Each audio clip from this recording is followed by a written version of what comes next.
لسر روبره 400 دونمان به کجمه نزیکی 25 میلیون دلاران مازنترین پروژه خودانکرنا چیلن شیری لگند بالندال قزا مرگسور هاتیه دانان که نزیکی 110 کسان لکارت کن.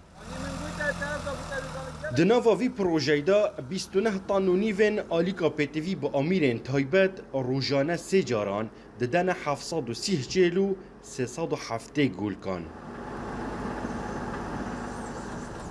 هشتش ساده جوی آلیکی دناوا هرما کردستان داد هده برهم اینان 20 ساده دناوا پروژه خود داد هده چاندن هر چیلک دناوا وی پروژه دا روزانه 45 کیلوین آلیکید خود دا کو بشد 33 کیلوین شیری دماغ 24 دمجميران دا برهم بینید.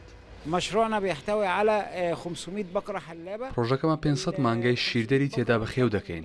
هەر مانگایەک ڕۆژانە 45 کیلۆ ئالیک دەخوات. بۆ بەرهەمێنانی 33 کیلۆ شیر. لە ماوەی 24 کاتژێریشدا بەرهەمی شیری پرۆژە کە ڕۆژانە 16.5 تۆنە بەرهەم دەهێنرێت.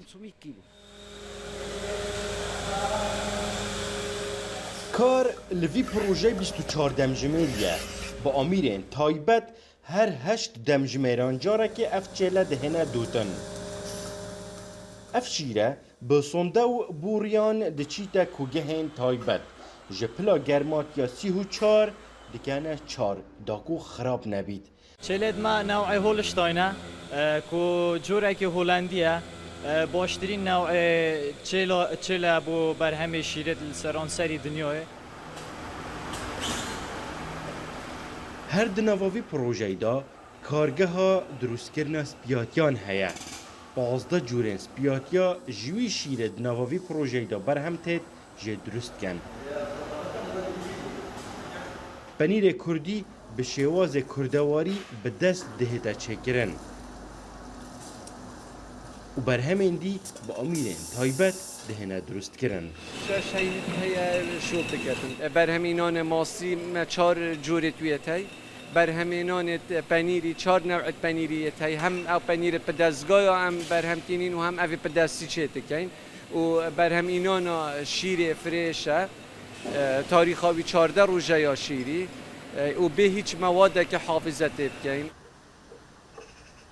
ماوه 2 ساله پروژه هاتیه دانان بله پتری 6 هیوایه بر همه وان یسپیاتیا کتیه بازاری هون الرشید رودا و گنده والندال لقزا مرگه سوره.